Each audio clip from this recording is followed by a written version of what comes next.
राग द्वेष के विजेता, मोक्ष मार्ग के प्रतिपादक चरम तीर्थंकर श्रमण भगवान महावीर स्वामी के चरणों में कोटि कोटि वंदन करते हुए एक भवावतारी, चर्चा चक्रवर्ती, भीष्म प्रतिज्ञाधारी, अखंड बाल ब्रह्मचारी, आचार्य सम्राट पूज्य श्री जयमल जी महाराज साहब के चरणों में कोटि कोटि वंदन। जय गच्छाधिपति, व्याख्यान वाचस्पति, उग्र विहारी, वचन सिद्ध साधक, 12वें पट्टेदार, आचार्य प्रभु श्री पार्श्व चंद्र जी महाराज साहब, मेरे अनंत आस्था के आयाम, मम जीवन उद्धारक, परम पूज्य गुरुदेव डॉक्टर श्री पदम चंद्र जी महाराज साहब के चरणों में कोटि कोटि वंदन करते हुए सभी गुरु भगवंतों के चरणों में वंदन करते हैं। गुरुदेव श्री की आज्ञा से आत्मबंधुओं, अनंत अनंत ज्ञानी, सर्वज्ञ सर्वदर्शी तीर्थंकर प्रभु महावीर स्वामी, जिन्होंने संसार के भव्य प्राणियों को जिनवाणी के माध्यम से आत्म शुद्धि का मार्ग बताया। प्रभु महावीर स्वामी ने तन मन धन की शुद्धि के साथ साथ जीवन शुद्धि का भी बोध दिया। ज्ञानी जन कहते हैं कि तन की शुद्धि स्नान से होती है, तन की शुद्धि स्नान से होती है, धन की शुद्धि दान से होती है, मन की शुद्धि ध्यान से होती है और जीवन की शुद्धि संयम से होती है।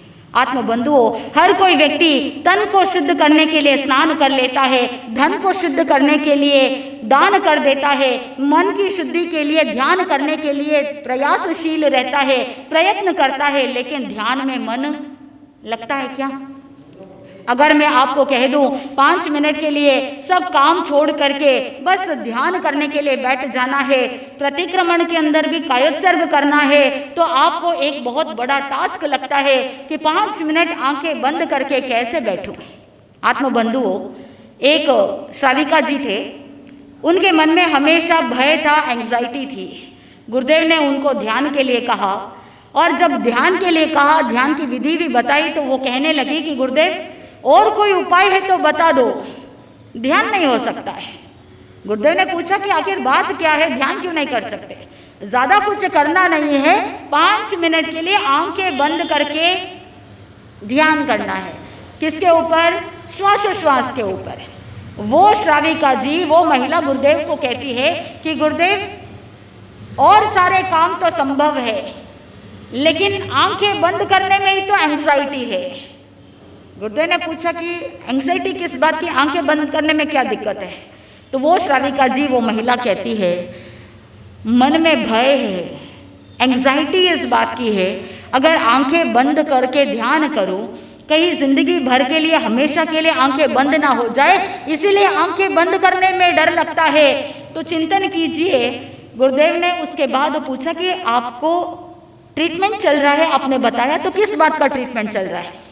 ट्रीटमेंट इसी बात का चल रहा है कि आंखें बंद करने की एंग्जाइटी है, रात को भी आंखें बंद करने में डर लगता है, इसीलिए अनिद्रा की प्रॉब्लम हो रही है, दवाइयाँ चल रही है। वो महिला रात रात भर तक आंखें खुली रखती है इस भय के कारण से कि आंखें बंद करूं तो कहीं हमेशा के लिए बंद ना हो जाए।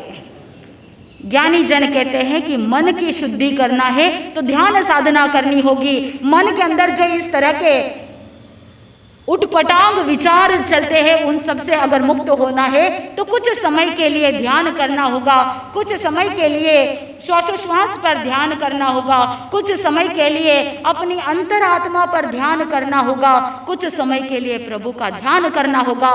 जब साधक प्रभु भक्ति में तल्लीन रह जाता है तो अंतर ध्यान में पहुंच जाता है, तो मन सहज में शुद्ध हो जाता है। इधर उधर शुद्धि के लिए भटकने की जरूरत नहीं है। आत्मबंधुओं, प्रभु महावीर स्वामी ने स्वयं के तन की, मन की, धन की शुद्धि तो कर ली। संयम अंगीकार करने से पहले उन्होंने, आपको पता है कि जब अभिनिष्क्रमण यात्रा प्रारंभ होने वाली थी तो अभिनिष्क्रमण यात्रा से पहले शक्रेंद्र महाराज ने चंद्रप्रभा नाम की सेविका को तैयार किया था और उससे पहले भी देवचंदक नाम के भव्य मंडप का आयोजन किया गया। उनको सुगंधित जल से स्नान करवाया गया और रक्त गोशीर्ष चंदन से उनके शरीर को विलेपन किया गया और उसके बाद शुद्धि कर दी गई। आत्मबंधुओं, वो रक्त गोशीर्ष चंदन, जिसे लाल चंदन भी कहते हैं, जो लाल चंदन से जो लेप किया गया, लेप तो निकलने के बाद भी उनके शरीर से वो महक, उनके शरीर से वो सुगंध इतनी अधिक आ रही थी कि वो सुगंध जो सभी को मनमोहक बनने वाली थी, लेकिन वही प्रभु महावीर स्वामी के आगे की साधना में कैसे दिक्कत लाने वाली है वो तो साधना काल के समय में हमको पता चलेगा। लेकिन अभी जब प्रभु महावीर स्वामी ने तन की शुद्धि हो गई, मन तो पहले से ही शुद्ध था, क्योंकि बचपन से ही वो ध्यान साधना कर रहे थे और वर्षदान के दौरान उन्होंने दान के माध्यम से धन की भी शुद्धि कर दी। अब अपने जीवन की शुद्धि के लिए संयम अंगीकार करने के लिए तैयार भी हो गए। साक्षात शक्रेंद्र महाराज, 64 इंद्र, सभी देव देवियां भी इस दीक्षा महोत्सव के अंदर आए।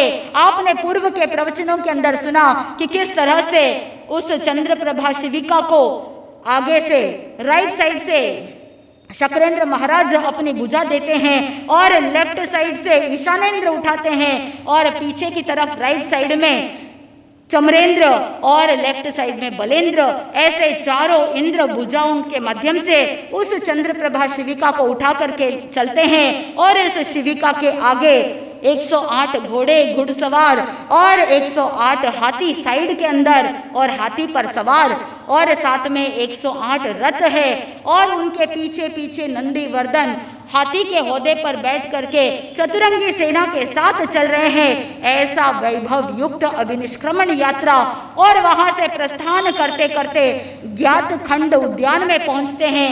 ज्ञात खंड उद्यान में अशोक वृक्ष के नीचे पूर्व की तरफ मुंह करते हुए ज्ञानी जन कहते हैं हर एक दिशा की अपनी अपनी पुण्यवाणी होती है। सबसे अधिक पुण्यवाणी पूर्व और उत्तर दिशा की होती है। इसीलिए आगमों के अंदर आप देखते हो कोई भी शुभ कार्य होता है पूर्व या पूर्व उत्तर यानी ईशान कोण की तरफ मुंह करते हुए शुभ कार्य किया जाता है। यहाँ पर जब भव्य मंडप में बिठाया गया तब भी भगवान महावीर स्वामी का चेहरा पूर्व दिशा की तरफ था, और शिविका में जब बिठाया उस समय भी उनका चेहरा किस तरफ था? पूर्व दिशा में। अब अशोक वृक्ष के नीचे भी पूर्व दिशा की तरफ मुंह करते हुए उन्होंने अपने वस्त्र जैसे ही उतारे तो इंद्र महाराज ने एक देवदूष्य वस्त्र उनके ऊपर डाल दिया, और सारे आभूषण जब उतारे तो वैश्रमण देव ने श्वेत वस्त्र के अंदर उन सभी आभूषणों को कलेक्ट कर लिया, और जब पंचमुष्टि लोच किया, राइट हाथ से राइट की तरफ से बालों को लोच किया और लेफ्ट हैंड से लेफ्ट साइड की तरफ का लोच किया, तो सारे बाल इंद्र महाराज ने रत्नों की थाली के अंदर इकट्ठा कर लिया और उन सभी बालों को क्षीर समुद्र में प्रवाहित कर दिया। अब ज्ञात खंड उद्यान के अंदर दीक्षा का महोत्सव नमो सिद्धानम कहते हुए प्रभु महावीर स्वामी ने सिद्ध भगवान को स्मरण किया, और उसके बाद करेमी बनते के पाठ से सामयिक चारित्र को अंगीकार कर लिया और मन में दृढ़ संकल्प किया, अभिग्रह धारण किया। आज से 12.5 वर्ष तक निरंतर मैं अपनी साधना में तल्लीन रहूंगा। अपने देह के प्रति जो भी ममत्व की भावना है उस ममत्व का त्याग करूंगा। जब तक केवल ज्ञान की प्राप्ति नहीं होगी तब तक मैं कठोर साधना के अंदर तल्लीन रहूंगा और किसी भी प्रकार का कोई भी मोह ममत्व भाव नहीं रखूंगा। आत्मबंधुओं, प्रभु महावीर स्वामी की साधना प्रारंभ हो चुकी है। 12.5 वर्ष तक निरंतर साधना चलने वाली है, और इस दौरान वो तीसरे प्रहर में संयम अंगीकार किया था और मात्र दिन का 1 प्रहर बाकी ज्ञात खंड उद्यान से रवाना हुए। आत्मबंधुओं, ऐसे उत्कृष्ट साधक अपने जीवन की शुद्धि के लिए संयम अंगीकार कर लेते हैं, और संयम अंगीकार करने के लिए प्रव्रज्या भी कहते हैं। संयम का दूसरा नाम प्रव्रज्या। प्रव्रज्या का मतलब होता है प्रव्रजन करना, यानी गमन करना, पापों से चारित्र धर्म की ओर आगे बढ़ना, गमन करना, उसी का नाम प्रव्रज्या है। ठाणाम सूत्र के तीसरे ठाणे के अंदर 3 प्रकार की प्रव्रज्या बताई जाती है। पहले प्रकार की प्रव्रज्या है अवपात प्रव्रज्या। अवपात का मतलब होता है कि गुरु की सेवा करने के लिए संयम अंगीकार करना, मन में ये चिंतन करना कि मैं दीक्षा लेकर के संयम अंगीकार करके अपने गुरु की सेवा करूंगा और सेवा करके अपनी आत्मा का कल्याण करूंगा। ऐसा सोच करके जो प्रव्रज्या अंगीकार करते हैं, संयम अंगीकार करते हैं, उसे कहा जाता है अवपात प्रव्रज्या। दूसरे प्रकार की प्रव्रज्या है आख्यात प्रव्रज्या। आख्यात का मतलब होता है कि जहाँ पर व्यक्ति चिंतन करता है, गुरु का उपदेश सुनता है और गुरु के उपदेश को सुन करके मन में विरक्ति की भावना जागृत हो जाती है और प्रव्रज्या अंगीकार कर लेते हैं। ऐसे उपदेश को प्राप्त कर संयम अंगीकार करने को आख्यात प्रव्रज्या कहते हैं। पहला वाला अवपात, दूसरा आख्यात और तीसरा बताया गया संगार प्रव्रज्या। जैसे आप श्रृंगार करते हैं वैसे ही ये तीसरा शब्द है संगार। संगार का मतलब होता है कि एक दूसरे परस्पर एक दूसरे के साथ मिलजुल करके संयम अंगीकार करना। जैसे दो मित्र होते हैं, अगर एक मित्र ने कहा तुम दीक्षा लोगे तो तुम्हारे पीछे पीछे मैं भी ले लूंगा, ऐसे परस्पर बद्ध होकर के जो संयम अंगीकार करते हैं उसे कहते हैं संगार प्रव्रज्या। आत्मबंधुओं, ज्ञानी जन ने कहा किसी भी कारण से प्रव्रज्या अंगीकार करे, संयम अंगीकार करे, हर कारण से ली हुई दीक्षा श्रेष्ठ मानी जाती है। और तो और ज्ञानी जन कहते हैं कि जैसे संयम अंगीकार करते हैं तो ठाणांग सूत्र के चौथे ठाणे के अंदर 4 प्रकार के साधक बताए गए। पहले प्रकार के साधक जहां पर ठाणांग सूत्र के अंदर बताते हैं सिंह ताते नामम एगे निखंते सिंह ताते विहरई, यानी सिंह के प्रकार से ही दीक्षा लेना और सिंह वृत्ति के समान ही संयम का पालन करना, यानी शूर वीर होकर के संयम को पालन करने के लिए तत्पर होते हैं। दीक्षा लेते हैं तो भी शूर वीर होकर के लेते हैं और जीवन पर्यंत संयम का पालन भी सिंह के समान करते हैं। और दूसरे प्रकार के साधक होते हैं जो सिंह के समान तो संयम ग्रहण करते हैं, लेकिन श्रृगाल वृत्ति के जैसे, सियाल वृत्ति के जैसे कायर होकर के पालन करते हैं, यानी दोषों को ग्रहण करते हैं, दोष युक्त संयम का पालन करते हैं। यानी पहले सिंह वृत्ति से संयम ग्रहण किया लेकिन सियाल वृत्ति से पालन करते हैं। तीसरे प्रकार के साधक होते हैं जो सियाल वृत्ति से संयम ग्रहण करते हैं, यानी डरते डरते दीक्षा लेते हैं, लेकिन बाद में संयम लेने के बाद मन में हिम्मत आ जाती है, गुरु की कृपा प्राप्त हो जाती है, साहस जगता है और सिंह वृत्ति के समान संयम का पालन कर लेते हैं। और चौथे प्रकार के साधक होते हैं जो सियाल वृत्ति से ही संयम ग्रहण करते हैं और जीवन पर्यंत सियाल वृत्ति से ही डरते डरते ही संयम का पालन करते हैं। ये चौथे प्रकार के साधक होते हैं। इन 4 में से पहले और तीसरे प्रकार के जो साधक होते हैं वो तो श्रेष्ठ माने जाते हैं। सर्वश्रेष्ठ तो पहले प्रकार के साधक होते हैं जो सिंह वृत्ति से संयम ग्रहण करते हैं और सिंह वृत्ति से ही संयम का पालन करते हैं। और मध्यम प्रकार के साधक होते हैं जो सियाल वृत्ति से संयम ग्रहण करते हैं लेकिन सिंह वृत्ति से पालन करते हैं। ये मध्यम प्रकार के साधक कहे जाते हैं। लेकिन बाकी के जो 2 साधक होते हैं जो सिंह वृत्ति से लेते तो है लेकिन सियाल वृत्ति से पालन करते हैं और सियाल वृत्ति से ग्रहण करके सियाल वृत्ति से ही ग्रहण करने के बाद पालन करते हैं, ये 2 प्रकार के साधक अधम प्रकार के साधक माने जाते हैं, यानी जघन्य कोटि के साधक माने जाते हैं। इन 4 प्रकार के साधक में से सर्वश्रेष्ठ तो पहले प्रकार के साधक यानी भगवान महावीर स्वामी, जिन्होंने संयम अंगीकार किया, सिंह वृत्ति के समान ग्रहण किया और सिंह वृत्ति के समान ही उन्होंने जीवन में पालन भी किया। कहते हैं कि जैसे एक सिंह होता है, सिंह के पीछे अगर कितने ही सैकड़ों हाथियों का झुंड अगर पीछे पड़ जाए तो क्या सिंह किसी दूसरे की हेल्प लेती है? नहीं लेते हैं। सिंह हमेशा सिंह वृत्ति के समान हमेशा डट करके सामना करता है, चाहे सैकड़ों हाथी के झुंड आ जाए या कोई भी आक्रमण करने के लिए आ जाए, लेकिन सिंह किसी की हेल्प भी नहीं लेता और सिंह कभी भी डरता भी नहीं, हारता भी नहीं है। ऐसे सिंह कौन है? भगवान महावीर स्वामी। इसीलिए कहा पुरी सवारा पुंडरियानम पुरी सवारा गंधातीनम पुरुष सिंहानम, यानी पुरुषों में श्रेष्ठ। जैसे सिंह सबसे श्रेष्ठ माना जाता है, जंगल का राजा माना जाता है, वैसे ही तीर्थंकर भगवंत भी सर्वश्रेष्ठ माने जाते हैं। कहते हैं कि जब सर्प अपनी केंचुकी को छोड़ देता है, उस केंचुकी को छोड़ने के बाद वो पीछे मुड़ करके नहीं देखता है कि मेरी केंचुकी छूट गई है। अपने शरीर का जो हिस्सा है, वो स्किन, वो चमड़ी का हिस्सा छूट गया, तो कभी भी सर्प पीछे मुड़ करके नहीं देखता। ठीक वैसे ही जो श्रेष्ठ साधक होते हैं, जो संयम अंगीकार करते हैं, संयम अंगीकार करने के बाद वो पीछे मुड़ करके नहीं देखते कि मैंने दीक्षा से पूर्व गृहस्थ जीवन में कैसा भोग भोगा था, किस प्रकार के भोग विलासी जीवन जिया था, किस तरह के साधन मैंने उपयोग में लिए थे, वो कभी भी मुड़ करके देखते नहीं, वो चिंतन भी वैसा करते नहीं। एक बार छोड़ दिया सो जीवन पर्यंत के लिए छोड़ दिया। प्रभु महावीर स्वामी ने संयम अंगीकार किया। संयम अंगीकार करने के बाद जैसे जैसे जब विहार करते तो लोग पूछते कि आप कौन है। उन्होंने कभी अपने पूर्व जीवन का परिचय नहीं दिया। वो चाहते तो वो कह सकते थे कि मैं वैशाली नगरी का कुंड ग्राम का राजा सिद्धार्थ का पुत्र वर्धमान हूँ। कभी उन्होंने अपने राजपाट का परिचय नहीं दिया। उन्होंने अपने ऐसे सौभाग्यशाली परिवार का भी नाम यूज नहीं किया।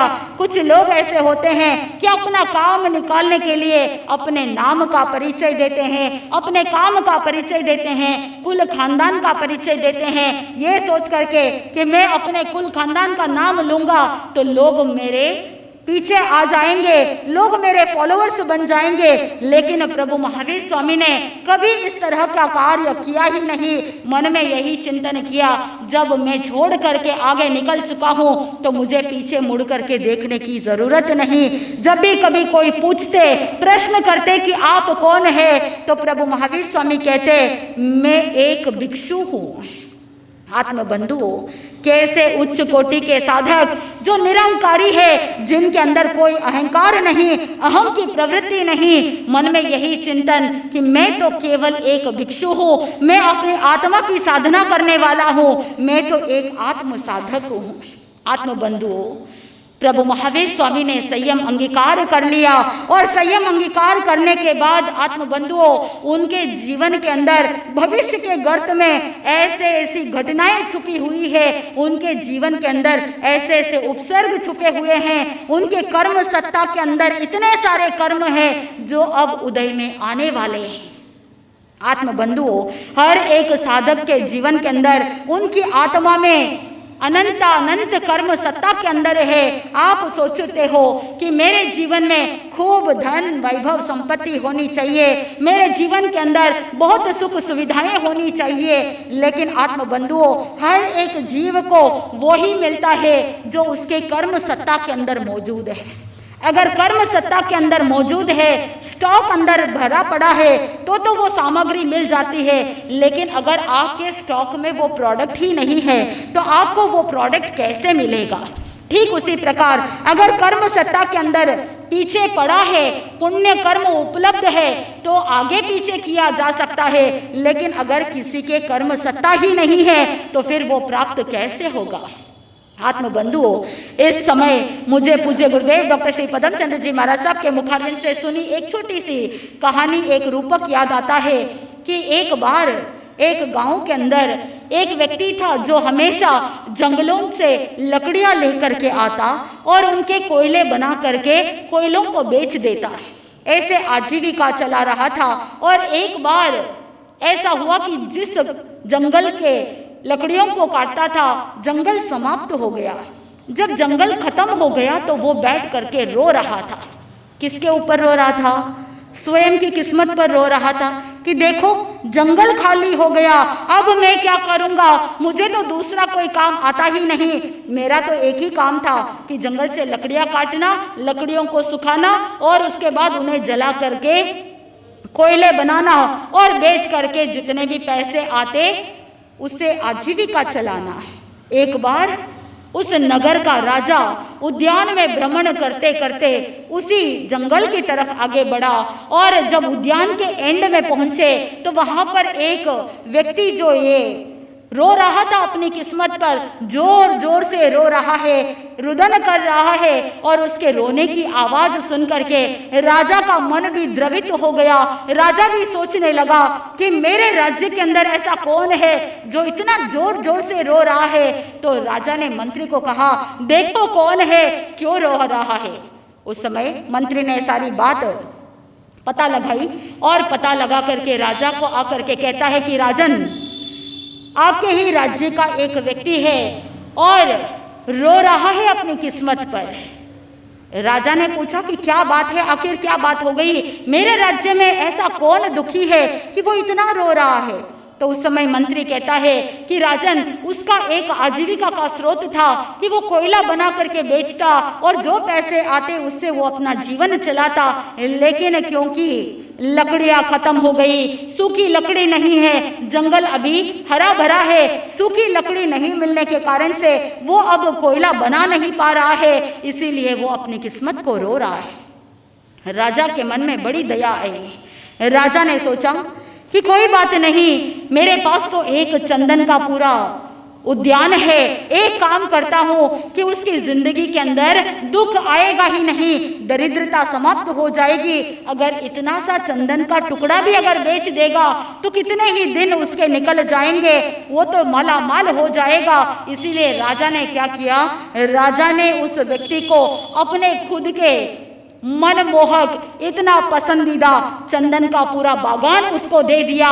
कहा कि तुम अब आराम से रहो, तुम बड़े मौज से रहो, अब तुम्हें ज्यादा कुछ काम करने की जरूरत ही नहीं है। आत्मबंधुओं, राजा ने तो हित सोचा था, लेकिन जिस व्यक्ति को ज्ञान नहीं और जिस व्यक्ति के जीवन में पात्रता नहीं, उसने क्या किया, उसने सोचा कि राजा की कितनी मेहरबानी हो गई कि कितनी सारी लकड़ियां मुझे मिल गई। वो रोज चंदन की लकड़ी को लेता, जला करके कोयला बनाता और उस कोयले को बेच देता। ऐसे करते करते चंदन का बागान भी खत्म हो गया। और संयोग देखिए, एक बार राजा पुनः भ्रमण करने के लिए आगे बढ़े। भ्रमण करते करते फिर से रोने की आवाज सुनी। अब कौन किस्मत को रो रहा है, अपने भाग्य को कौन रो रहा है। तो उस समय राजा ने कहा, अब हमारे राज्य में और कौन रो रहा है, मंत्री जाओ पता लगाओ। तो जैसे ही मंत्री ने देखा, उस व्यक्ति को देख करके मंत्री पहचान गया। मंत्री ने पूछा कि भाई अब तुमको क्या हो गया, राजा ने तो तुमको चंदन का बागान दिया था, अब क्यों रो रहे हो। मैंने तो सोचा था कि तुम तो बड़े मौज से रह रहे होंगे, खूब धन कमा लिया होगा, मैंने सोचा कि तुम तो हवेली में रहोगे, लेकिन तुम क्यों रो रहे हो और तुम्हारे कपड़े ऐसे फटे पुराने कैसे हैं, तुम ऐसे जर्जरित अवस्था में क्यों हो। उस समय वो कहता है कि मंत्रीवर, राजा ने तो बड़ी दया करके चंदन का बागान दिया था, लकड़ियां मुझे मिल गई, लेकिन वो बागान भी क्या हो गया, खत्म हो गया। आत्मबंधुओं, जैसे ही मंत्री आकर के राजा को कहता है, राजा ने मन के अंदर पश्चाताप किया। राजा ने सोचा कि जिसकी जितनी योग्यता रहती है उसे उतना ही मिलना चाहिए, और जिसकी योग्यता नहीं और उसे अगर मिल भी जाए तो वो उसे पचा नहीं सकता और उसका सदुपयोग भी नहीं कर सकता। कहने का आशय है कि अगर आप सोचते हो और कोई दया करके आपको लॉटरी भी लगा देवे, फिर भी अगर आपके सत्ता में अगर उसका भोग करना नहीं है तो फिर आप उसका भोग नहीं कर सकते। आत्मबंधुओं, इसीलिए ज्ञानी जन कहते हैं कि हर एक जीवात्मा जब एक गति से दूसरी गति में जाता है, आप तो कह देते हो कि खाली हाथ आए और बोल तो दीजिए, आप कहते हो खाली हाथ आए और खाली हाथ जाएंगे, लेकिन पूज्य गुरु भगवंत कहते हैं कि कोई भी व्यक्ति ना खाली हाथ जाता है और ना ही खाली हाथ आता है। साधक व्यक्ति, हर एक जीव एक गति से दूसरी गति में जाता है तो 6 बोल साथ में लेकर के चलता है। कितने बोल? 6 बोल। सबसे पहले ज्ञानी जन कहते हैं कि जब जीव एक गति से दूसरी गति में जाता है तो स्वयं की गति लेकर के जाता है। कि कौन सी गति में जाकर के जन्म लेना है। तिर्यंच गति, नरक गति, मनुष्य गति, देव गति, ऐसे 6 बोल में से एक बोल है गति। यानी एक जीव जब प्रस्थान करता है तो स्वयं की गति को निर्धारित कर लेता है। यानी आप पूर्व भव से, पूर्व जन्म से इस जन्म में आए तो पहले आपने गति नामकर्म को बांधा कि कौन सी गति में जाकर के जन्म लेना है। आपने मनुष्य गति के कर्म बांधे, इसीलिए आप इस गति में आ गए। दूसरा है जाति। यहाँ पर जाति का मतलब यह नहीं कि कोई ब्राह्मण है, कोई वैश्य है, कोई क्षत्रिय है या कोई शूद्र है, वो जाति नहीं है। भगवान महावीर स्वामी कहते हैं जाति का मतलब होता है जीवों का समूह, जिनको जितनी इंद्रियां मिल जाती है उन इंद्रियों के आधार पर जो समूह बनाया जाता है उसे जाति कहा। यानी एकेंद्रिय जाति, बेइंद्रिय, तेइंद्रिय, चौरेंद्रिय और पंचेंद्रिय। आपको कितनी इंद्रियां है? पक्की बात, 5 इंद्रिय प्राप्त है और सुनने को कान है, देखने के लिए आंख है, सूंघने के लिए घ्राणेंद्रिय है और रस का अनुभव करने के लिए रसनेंद्रिय है और स्पर्श का अनुभव करने के लिए स्पर्शनेंद्रिय है। ऐसे 5 प्रकार के इंद्रिय होने के कारण से आप कौन सी जाति को बिलोंग करते हैं? पंचेंद्रिय जाति को। तो एक जीव एक गति से दूसरी गति में प्रस्थान करता है तो गति लेकर के आता है और जाति लेकर के आता है। गति, जाति, उसके बाद अवगाहना। अवगाहना का मतलब होता है कि हाइट, किसकी कितनी हाइट होगी, यानी वो अपने कर्मों के अनुरूप वो अवगाहना लेकर के आता है। और उसके बाद बताया जाता है कि साधक अपना आयुष्य भी बांध करके आता है।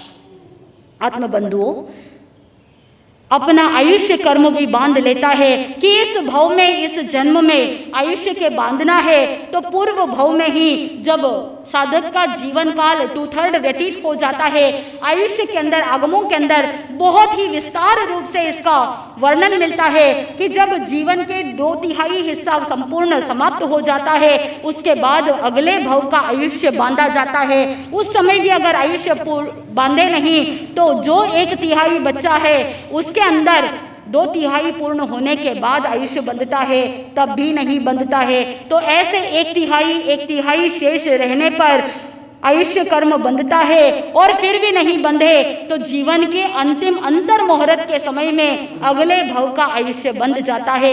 हमको पता नहीं कि हमारा आयुष्य कितना है, क्योंकि या तो केवल ज्ञानी जानते हैं या तीर्थंकर भगवंत जानते हैं कि किसका कितना आयुष्य शेष रहता है। लेकिन अभी वर्तमान में तीर्थंकर भगवंत तो नहीं है, इसीलिए ज्ञानी जन कहते हैं हमेशा सावधान रहो और किस समय कौन सा उपक्रम आ जाए, किस समय कैसे निमित्त आ जाए जिसके कारण से आयुष्य बीच में ही समाप्त हो जाए। इसीलिए तीर्थंकर भगवंत कहते हैं हमेशा धर्म आराधना में तल्लीन रहो, हमेशा शुभ भावना में तल्लीन रहो। इसीलिए ज्ञानी जन कहते हैं कि आयुष्य कभी भी बंध सकता है, क्योंकि जिसके सोपक्रमिक आयुष्य रहता है उपक्रम को प्राप्त करके आयुष्य को पहले ही पूर्ण कर लेता है। यानी 100 वर्ष की आयु है, लेकिन 100 वर्ष के आयुष्य कर्म के पुद्गलों को वो 20 वर्ष की उम्र में ही सारा कुछ क्या कर सकता है, भोग सकता है। आप व्यवहार के अंदर कहते हो कि अकाल के अंदर मृत्यु हो गई, लेकिन अगर निश्चय दृष्टि से चिंतन किया जाए, आगम की दृष्टि से चिंतन किया जाए तो कोई भी जीव अकाल में मृत्यु को प्राप्त नहीं करता। जितने आयुष्य कर्म बांधा है सारे कर्म पुद्गलों को वो भोग लेता है।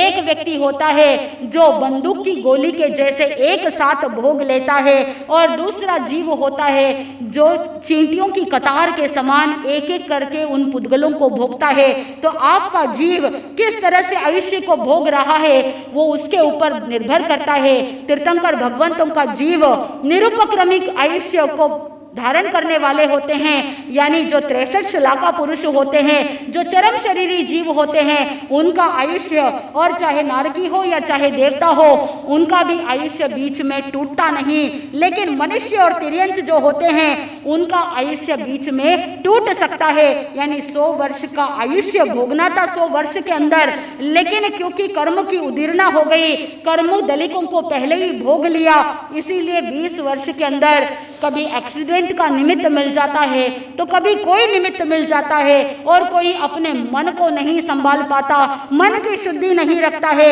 इसीलिए आर्त ध्यान, रौद्र ध्यान के कारण से, आत्महत्या करने के कारण से भी वो अपने आयुष्य कर्म के दलिकों को क्या कर लेता है, पहले ही सारा भोग लेता है। यानी 100 वर्ष में जो भोगना था उसको केवल 16 वर्ष या 20 वर्ष या कितने उम्र है उतने ही में ही सारा भोग करके अपने आप को दूसरी गति में लेकर के चला जाता है।